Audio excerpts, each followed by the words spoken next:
Hey guys, welcome on the channel pharma की दुनिया। तो आज हम अपने इस वीडियो में बी फॉर्म सेकेंड सेमेस्टर के पैथोफिजियोलॉजी सब्जेक्ट के यूनिट फर्स्ट के causes of cellular injury and pathogenesis को डिस्कस करेंगे।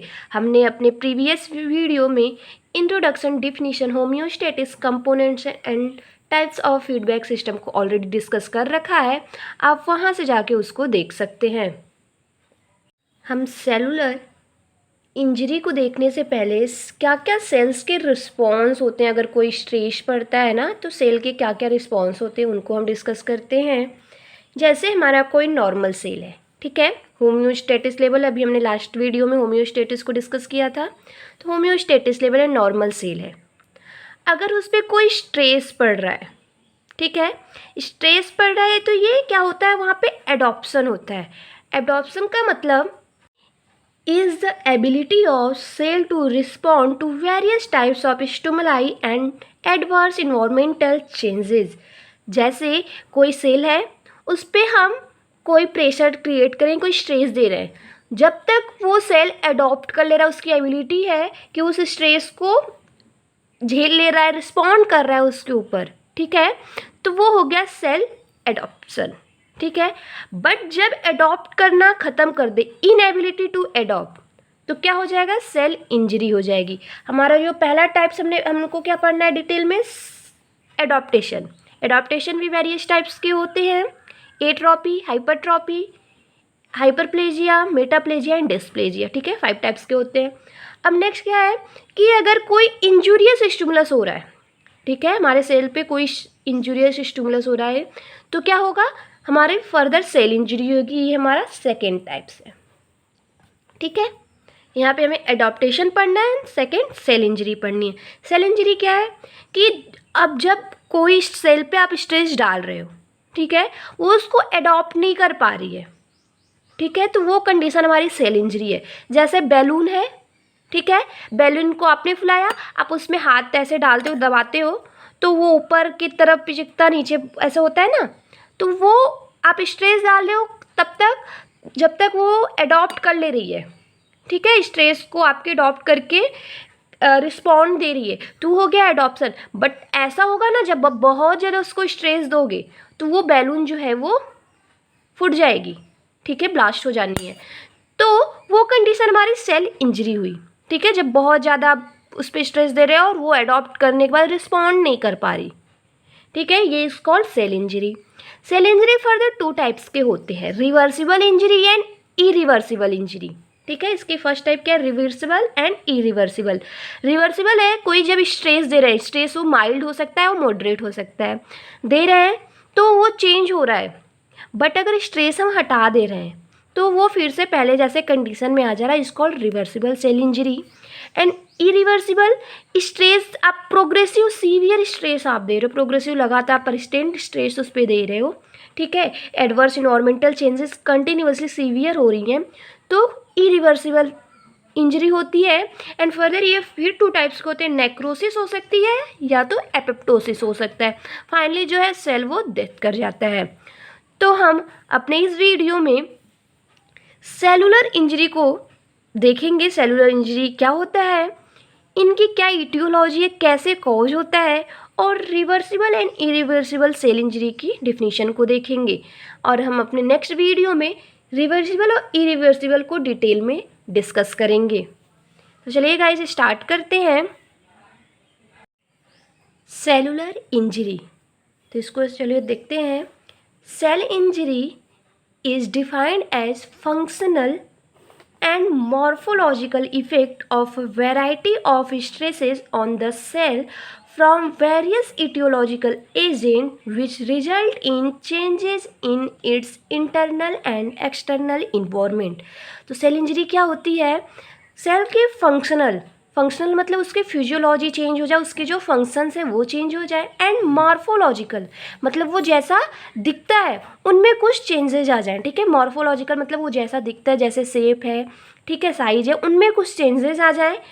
ऑफ वेराइटी ऑफ स्ट्रेसेस, जो वेराइटी ऑफ स्ट्रेसेस हैं उनकी वजह से, फ्रॉम ईटियोलॉजिकल एजेंट, ठीक है। रिजल्ट इन क्या उसकी वजह से होगा, इंटरनल एंड एक्सटर्नल इन्वायरमेंट उनकी जो है वो चेंज हो जाएगी। आप समझिए, जैसे ये हमारा सेल है, ठीक है, ये हमारा नॉर्मल सेल है। अब क्या हो रहा है, सेल इंजरी क्या है, फंक्शनल एंड मॉर्फोलॉजिकल इफेक्ट होता है, ठीक है, फंक्शनल एंड मॉर्फोलॉजिकल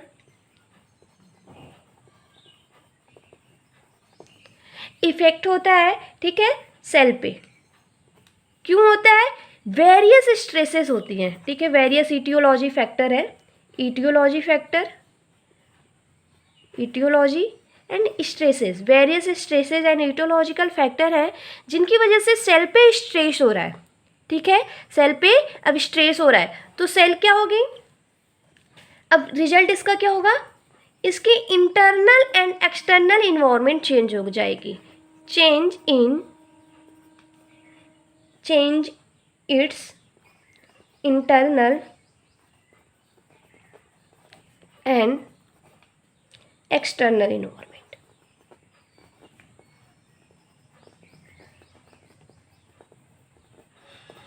ठीक है, सेल पे अगर कोई स्ट्रेस हो रहा है, इटियोलॉजी स्ट्रेस हो रहा है, ठीक है, वेरियस वैरायटी ऑफ स्ट्रेसेस है वो पढ़ रहे हैं, जिससे रिजल्ट के थ्रू सेल की जो इंटरनल एंड एक्सटर्नल इन्वायरमेंट है चेंज हो जा रही है, उसकी फंक्शंस एंड मॉर्फोलॉजिकल जो है मॉर्फोलॉजी वो उन पे भी इफेक्ट हो रहा है, इज कॉल्ड सेलुलर इंजरी।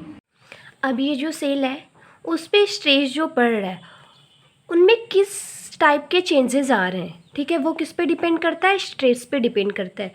तो जैसे cellular response to stress may vary depending upon to factor, मतलब जो सेल पे जैसे जो हमारे सेल रिस्पॉन्स दे रहे हैं वो क्या रिस्पॉन्स देंगे, वो किस पे डिपेंड करता है, हमारे टू फैक्टर्स पे डिपेंड करता है। मान लीजिए एक आप ये देखिए, टू फैक्टर पहले देखिए, ये हमारा सेल है, ठीक है, सेल हमारा हो गया होस्ट, ठीक, इस पे जो भी स्ट्रेस दे रहे हैं, ठीक है, इंजूरियस जो भी स्ट्रेस दे रहे हैं, ठीक है, उनको हम बोलेंगे इंजूरियस एजेंट, क्योंकि वो स्ट्रेस दे रहे हैं उनकी वजह से हमारा जो सेल है उनके internal and external environment change हो जा रही है, फंक्शनल एंड मॉर्फोलॉजिकल इफेक्ट्स हो रहे हैं, तो ये हमारे क्या हो गए, इंजूरियस एजेंट, ठीक है। तो यहाँ पे दो फैक्टर है, इंजूरियस एजेंट एंड होस्ट। तो देखिए अब ये सेल की जो रिजल्ट है इनमें क्या चेंजेस आएंगी, इन्हीं दो फैक्टर पे डिपेंड करता है। पहला क्या है, होस्ट फैक्टर। होस्ट फैक्टर का मतलब ये जो सेल है वो किस टाइप का है, ठीक है, हमारा सेल किस टाइप का है। नेक्स्ट क्या है, injurious factor of injurious agent, जो हमारा इंजूरियस एजेंट है जो सेल पे स्ट्रेस डाल रहा है, ठीक है, क्रिएट कर रहा है, वो किस टाइप का है, कितने डोज में, ठीक है, वो उस पर स्ट्रेस डाल रहा है और कितने टाइम तक वो स्ट्रेस उस पर डाले रह रहा है। इस बात पे डिपेंड करेगा कि जो स्ट्रेस पड़ रहा है सेल पे उसके बाद सेल का क्या रिजल्ट होगा, उनमें क्या चेंजेस आएंगी, ये डिपेंड किस बात पे करता है, होस्ट फैक्टर सेल पे and factors of injurious agent जो फैक्टर स्ट्रेस डाल रहा है सेल पे, ठीक है, इंजूरियस एजेंट पे ये डिपेंड करेगा कि सेल हमारा कैसे रिस्पॉन्ड करेगा, कैसे उनमें चेंजेस आएंगी, क्या क्या चेंजेस आएंगी, ठीक है। अब हम देखते हैं ईटियोलॉजी, ठीक है, यहाँ पे हमने ईटियोलॉजी वर्ड सुना ना, फ्रॉम यहाँ पे भी लिखा है various aetiological agent, various aetiological agent, तो कुछ ईटियोलॉजिकल एजेंट को हम डिस्कस करते हैं। सेल इंजरी में occur from one of the two broad groups of causes, ठीक है, फर्स्ट है जेनेटिक, सेकेंड है एक्वायर्ड, ठीक है। जेनेटिक कॉजेज का मतलब जीन्स रिस्पॉन्सिबल हैं and acquired causes various types के हैं।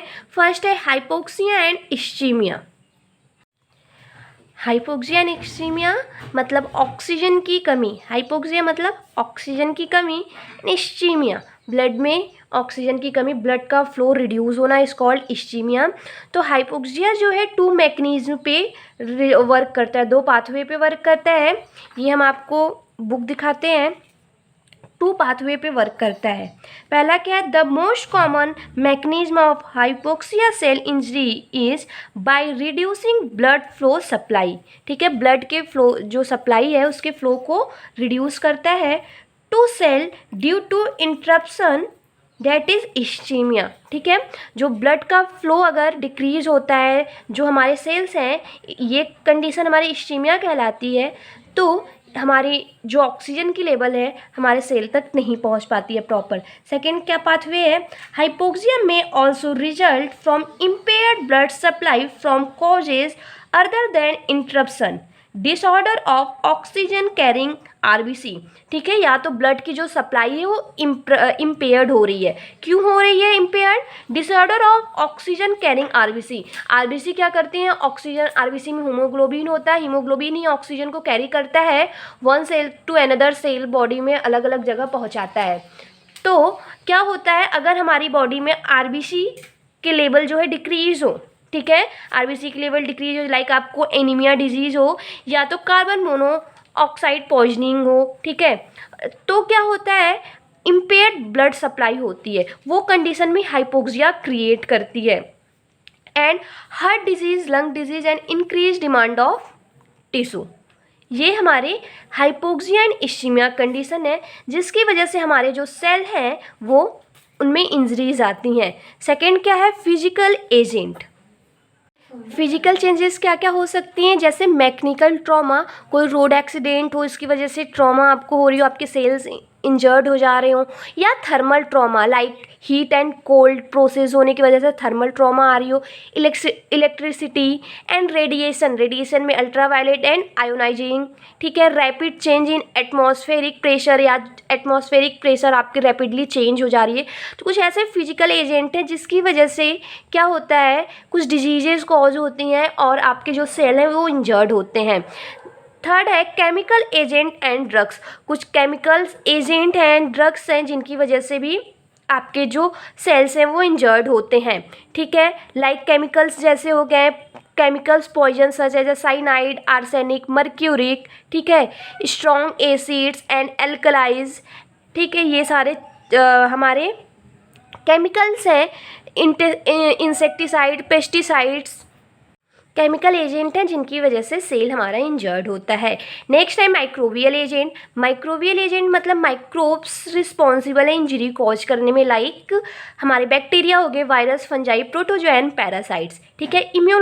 इम्यूनोलॉजिकल एजेंट, हमारे जो इम्यून सिस्टम है वो रिस्पॉन्सिबल है, लाइक ऑटो इम्यून डिजीजेज हो गई या हाइपर सेंसिटिविटी रिएक्शंस हो गए।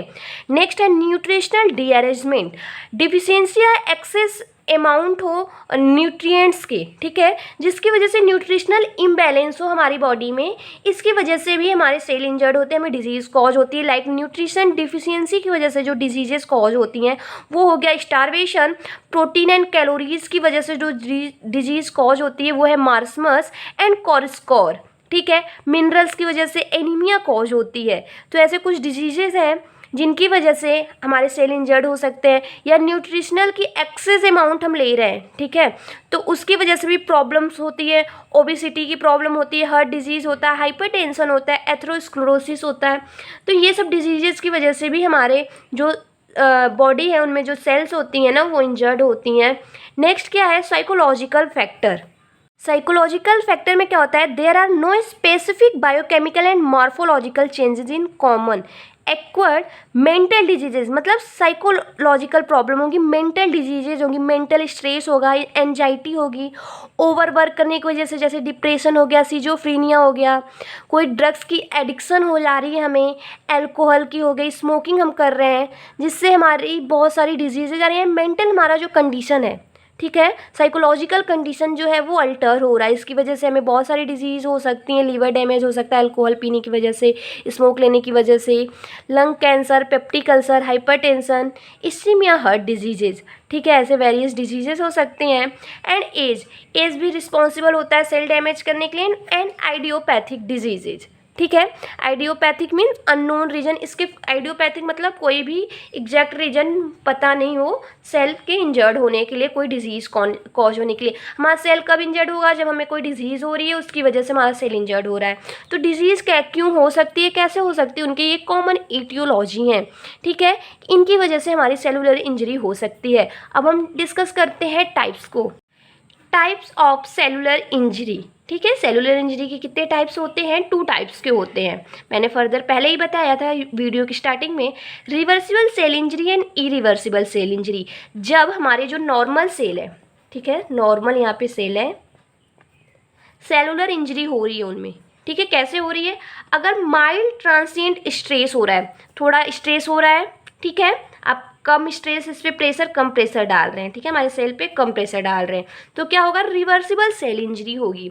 बट अगर सीवियर एंड परस्टेंट स्ट्रेस, आप सेल पे कंटिन्यूसली आप परस्टेंट स्ट्रेस डालते जा रहे हैं, ठीक है, आप डालते जा रहे हैं, तो वहाँ पे क्या होगा? हमारा इरिवर्सिबल सेल इंजरी होगी। ठीक है, रिवर्सिबल सेल इंजरी में क्या होता है? अगर ये स्ट्रेस जो है ना हम रिमूव कर दें, हटा दें, ठीक है, तो हमारा क्या होगा? Restoration to normal. ये फिर से जो हमारा सेल है, यहाँ पे जो हमारा सेल था जिस पे हम स्ट्रेस डाल रहे थे, डैमेज हुआ, फिर से जब हम स्ट्रेस हटा लेंगे तो वो फिर से सेल अपने फॉर्म में आ जाएगा। बट यहाँ पे इरिवर्सिबल में हमने इतना सीवियर परस्टेंट स्ट्रेस इस पे डाल दिया जिसकी वजह से हमारा जो सेल है वो डेथ हो जाता है, नेक्रोसिस होती है, एपोप्टोसिस होती है। ठीक है, रिवर्सिबल सेल इंजरी क्या होती है? Sometime injured cell recovered back if the stress in mild to moderate, this is known as a reversible cell injury. मतलब वो पहले कंडीशन में फिर से आ जाए, अगर उस पे से हम स्ट्रेस को रिमूव कर दे रहे हैं, इसको रिवर्सिबल। ठीक है, जैसे अगर आप कॉलेज जा रहे हैं, कॉलेज से घर आएंगे, ठीक है, आप रिवर्स करेंगे, ठीक है, इसको रिवर्सिबल। एंड इरिवर्सिबल का मतलब क्या है? अगर ये स्ट्रेस बहुत ज़्यादा सीवियर और परस्टेंट हो जिसकी वजह से सेल डाई हो जाए, वो पहले जैसे आप कोई जा रहा है, उसका रास्ते में एक्सीडेंट हो गया, वो घर वापस नहीं आ पाया, ठीक है, बाइक तेज चला के जा रहे हो और एक्सीडेंट हो गया, वो घर वापस नहीं आ पाया, इसको इरिवर्सिबल। बट आप आराम से जा रहे हो, ठीक है, और आप कॉलेज गए, फिर कॉलेज से घर आ गए, इसको रिवर्सिबल। ठीक है, this is known as a irreversible cell injury. आप कंटिन्यूसली उस पर प्रेशर डाल रहे हो जिसकी वजह से सेल हमारा डाई कर जा रहा है और वो पहले कंडीशन में वापस नहीं आ पाएगा, इसको इरिवर्सिबल। इस फिगर के थ्रू हम इसको समझते हैं, ये हमारा नॉर्मल सेल है, माइटोकॉन्ड्रिया है, न्यूक्लियस है, राइबोसोम, गोल्जी बॉडी, ठीक है, ये हमारे सेल है। सेल में क्या होती है? जब इंजरी कॉज होती है, कोई भी हमारा इटियोलॉजिकल फैक्टर हमारे सेल पे स्ट्रेस देता है, ठीक है, वेरियस इटियोलॉजिकल फैक्टर अभी हमने डिस्कस किए हैं। कोई भी इटियोलॉजिकल फैक्टर हमारे सेल पे स्ट्रेस दे रहा है, स्ट्रेस कॉज कर रहा है, जिसकी वजह से सेल में इंजरी हो रही है। तो 2 टाइप्स के हो रहे हैं, रिवर्सिबल सेल इंजरी, थोड़ा बहुत चेंजेस आएंगे, इंजरी होगी, बट ये स्ट्रेस हम रिमूव कर दें, ट्रीटमेंट कर दें, स्ट्रेस को हमने रिमूव कर दिया, ठीक है, तो ये हमारा फर्दर फिर से नॉर्मल कंडीशन में आ जाएगा, ये सेल हमारा नॉर्मल कंडीशन में आ जाएगा जब हम स्ट्रेस को यहाँ पे रिमूव कर देते हैं। ठीक है, यहाँ पे स्ट्रेस दिया तो ये कंडीशन हुआ, स्ट्रेस को हमने रिमूव कर दिया, हमारा फर्दर अपने स्टेज में आ गया। बट इरिवर्सिबल क्या है? इतना ज़्यादा परस्टेंट और सीवियर स्ट्रेस हम इस पर देते हैं कि ये हमारा सेल देख रहे हैं डाइड हो गया है, अब ये पहले जैसे कंडीशन में वापस नहीं आ सकता, इस कॉल्ड इरिवर्सिबल सेल इंजरी। इसमें 2 कंडीशन होती है, नेक्रोसिस होता है और एपोप्टोसिस होता है। इसमें दोनों कंडीशन में हमारी जो सेल हैं वो डेथ हो जाती हैं, ठीक है, सेल डेथ हो जाती है, नेक्रोसिस एंड एपोप्टोसिस। हम अपने नेक्स्ट वीडियो में नेक्रोसिस एंड एपोप्टोसिस को डिटेल में डिस्कस करेंगे। यहाँ पे आप लोगों ने इतना देखा, समझ में आया होगा। और हम एक कॉमन पैथोफिजियोलॉजी को भी देख लेते हैं। ये हमारा सेलुलर इंजरी का कॉमन पैथोफिजियोलॉजी है। कोई आर्टरीज होगी, उसमें इश्चीमिया कंडीशन है, ब्लड का फ्लो जो है, जो ब्लड की सप्लाई है वो डिस्टर्ब हो रही है, फ्लो प्रॉपर नहीं है ब्लड का, ठीक है। क्या हो रहा है? माइटोकॉन्ड्रिया ऑक्सीडेटिव फॉस्फोराइलेशन होता है, जिसकी वजह से हमारी एटीपी जो है, एडेनोट्राइफॉस्फेट, वो डिक्रीज होती है। तो क्या डिस्टर्ब होता है? Sodium and potassium ATPase pump, glycolysis होता है, D attachment of ribosome and fatty oxidation होता है, ठीक है।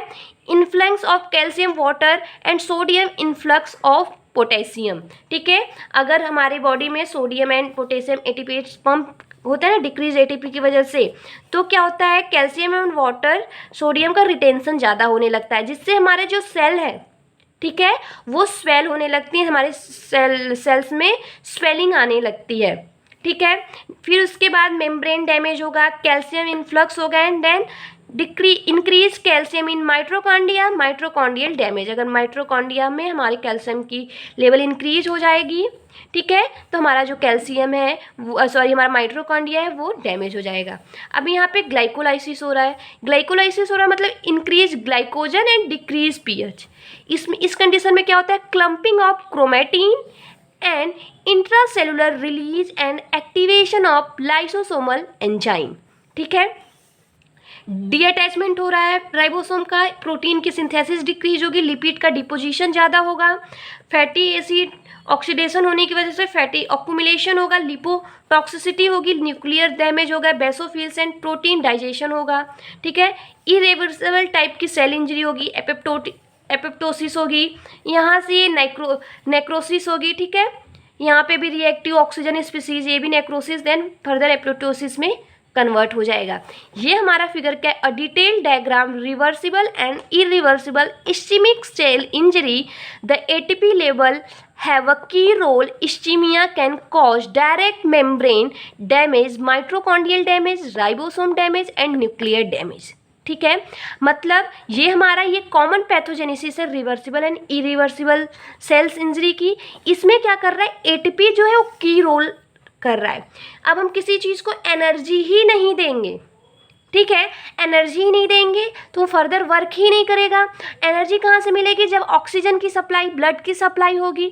तो हमारे सबसे पहले जो आर्टरी है वहाँ पे ब्लड की सप्लाई जो है वो प्रॉपर नहीं हो पा रही, इस्चीमिया कंडीशन हो जा रहा है, तो ये फर्दर सारे प्रॉब्लम्स स्टार्ट हो जाएंगे, ठीक है। फैटी एसिड डिपोजिशन का मतलब ये हमारे सेल हैं, ठीक है, ऑलरेडी यहाँ फॉस्फोराइलेशन होता है, ठीक है, यहाँ पे फैट्स का ज़्यादा अब हो जाएगा ना, यही मोटा लेयर बन जाएगा, तो ना कोई चीज़ें अंदर आ पाएंगी ना कोई चीज़ें बाहर जा पाएंगी, ना अंदर ना बाहर, ठीक है। गेट आपका कॉलेज गेट के अंदर है, ठीक, गेट में ताला लगा दिया जाए ना, तो ना आप अंदर आ पाएंगे ना बाहर। कुछ ऐसा टाइम आएगा जो आपके पास खाने पीने की चीज़ें रहेंगी, ख़त्म हो जाएंगी, फिर उसके बाद आपका सेल, आप डेथ होने के कंडीशन, सेल आपके जो है वो डैमेज होने लगेंगे। सेम यहाँ पे ये फैटी एसिड डिपोजिशन का है, फैटी एसिड अक्यूमुलेशन का है, ठीक है। तो ये चीज़ें होप करती हूँ आपको समझ में आई होंगी ये पूरी फिगर। आप ये कॉमन पैथोफिजियोलॉजी लिख सकते हैं क्योंकि ये पूरी पैथोफिजियोलॉजी में damage of mitochondrial damage, ribosome का डैमेज, न्यूक्लियर डैमेज, सारी चीज़ें दिखाई गई हैं। बट हम अपने नेक्स्ट वीडियो में reversible and irreversible cell injury को डिस्कस करेंगे और अलग अलग उनकी पैथोफिजियोलॉजी को भी देखेंगे। तो गाइस, अगर आपको ये वीडियो अच्छी लगी हो तो चैनल को सब्सक्राइब करें, लाइक करें और अपने दोस्तों में शेयर करें, और जो भी डाउट हो आप कमेंट सेक्शन में जाके कमेंट में पूछ सकते हैं। Thank you so much. ये हमारा सेलुलर इंजरी का कॉमन पैथोफिजियोलॉजी, कोई आर्टरीज होगी उसमें इस्चीमिया कंडीशन है, ब्लड का फ्लो जो है, जो ब्लड की सप्लाई है वो डिस्टर्ब हो रही है, फ्लो प्रॉपर नहीं है ब्लड का, ठीक है। क्या हो रहा है, माइट्रोकॉन्ड्रिया ऑक्सीडेटिव फॉस्फोराइलेशन होता है, जिसकी वजह से हमारी एटीपी जो है एडेनोट्राइफॉस्फेट वो डिक्रीज होती है। तो क्या डिस्टर्ब होता है, sodium and potassium ATPase pump, glycolysis होता है, D attachment of ribosome and fatty oxidation होता है, ठीक है। Influx of calcium water and sodium influx of potassium, ठीक है। अगर हमारे बॉडी में sodium and potassium ATPase pump होता है ना डिक्रीज एटीपी की वजह से, तो क्या होता है, कैल्शियम एंड वाटर, सोडियम का रिटेंशन ज़्यादा होने लगता है, जिससे हमारे जो सेल है, ठीक है, वो स्वेल होने लगती है, हमारे सेल्स में स्वेलिंग आने लगती है, ठीक है। फिर उसके बाद मेम्ब्रेन डैमेज होगा, कैल्शियम इन्फ्लक्स होगा and then increase calcium in mitochondria, mitochondrial damage. अगर माइट्रोकॉन्ड्रिया में हमारे कैल्शियम की लेवल इंक्रीज हो जाएगी, ठीक है, तो हमारा जो कैल्शियम है वो हमारा माइट्रोकॉन्ड्रिया है वो डैमेज हो जाएगा। अब यहाँ पे ग्लाइकोलाइसिस हो रहा है। ग्लाइकोलाइसिस हो रहा है मतलब increase glycogen and decrease pH. इसमें इस कंडीशन में क्या होता है, clumping of chromatin and intracellular release and activation of lysosomal enzyme, ठीक है। डी अटैचमेंट हो रहा है राइबोसोम का, प्रोटीन की सिंथेसिस डिक्रीज होगी, लिपिड का डिपोजिशन ज़्यादा होगा, फैटी एसिड ऑक्सीडेशन होने की वजह से फैटी ऑक्यूमुलेशन होगा, लिपोटॉक्सिसिटी होगी, न्यूक्लियर डैमेज होगा, बेसोफिल्स एंड प्रोटीन डाइजेशन होगा, ठीक है। इरिवर्सिबल टाइप की सेल इंजरी होगी, एपिप्टोसिस होगी, यहाँ से ये नेक्रोसिस होगी, ठीक है। यहाँ पे भी रिएक्टिव ऑक्सीजन स्पीसीज, ये भी नेक्रोसिस, देन फर्दर एपिप्टोसिस में कन्वर्ट हो जाएगा। ये हमारा फिगर क्या है, a detailed diagram reversible and irreversible ischemic cell injury, the ATP level have a key role. Ischemia can cause direct membrane damage, mitochondrial damage, ribosome damage and nuclear damage. ठीक है, मतलब ये हमारा ये कॉमन पैथोजेनेसिस है reversible and irreversible cells injury की। इसमें क्या कर रहा है, एटीपी जो है वो की रोल कर रहा है। अब हम किसी चीज़ को एनर्जी ही नहीं देंगे, ठीक है, एनर्जी नहीं देंगे तो वो फर्दर वर्क ही नहीं करेगा। एनर्जी कहाँ से मिलेगी, जब ऑक्सीजन की सप्लाई, ब्लड की सप्लाई होगी। तो हमारे सबसे पहले जो आर्टरी है वहाँ पे ब्लड की सप्लाई जो है वो प्रॉपर नहीं हो पा रही, इस्चीमिया कंडीशन हो जा रहा है। तो ये फर्दर सारे प्रॉब्लम्स स्टार्ट हो जाएंगे, ठीक है। फैटी एसिड डिपोजिशन का मतलब ये हमारे सेल हैं, ठीक है, ऑलरेडी यहाँ फॉस्फोराइलेशन होता है, ठीक है, यहाँ पे फैट्स का ज़्यादा अब हो जाएगा ना, ये मोटा लेयर बन जाएगा। तो ना कोई चीज़ें अंदर आ पाएंगी, ना कोई चीज़ें बाहर जा पाएंगी, ना अंदर ना बाहर, ठीक है। गेट आपका कॉलेज गेट के अंदर है, ठीक, गेट में ताला लगा दिया जाए ना, तो ना आप अंदर आ पाएंगे ना बाहर। कुछ ऐसा टाइम आएगा जो आपके पास खाने पीने की चीज़ें रहेंगी, ख़त्म हो जाएंगी, फिर उसके बाद आपका सेल, आप डेथ होने के कंडीशन, सेल आपके जो है वो डैमेज होने लगेंगे। सेम यहाँ पे ये फैटी एसिड डिपोजिशन का है, फैटी एसिड अकुमुलेशन का है, ठीक है। तो ये चीज़ें होप करती हूँ आपको समझ में आई होंगी ये पूरी फिगर। आप ये कॉमन पैथोफिजियोलॉजी लिख सकते हैं, क्योंकि ये पूरी पैथोफिजियोलॉजी में damage of mitochondrial damage, ribosome का डैमेज, न्यूक्लियर डैमेज, सारी चीज़ें दिखाई गई हैं। बट हम अपने नेक्स्ट वीडियो में reversible and irreversible cell injury को डिस्कस करेंगे और अलग अलग उनकी पैथोफिजियोलॉजी को भी देखेंगे। तो गाइस, अगर आपको ये वीडियो अच्छी लगी हो तो चैनल को सब्सक्राइब करें, लाइक करें और अपने दोस्तों में शेयर करें। और जो भी डाउट हो आप कमेंट सेक्शन में जाके कमेंट में पूछ सकते हैं। Thank you so much.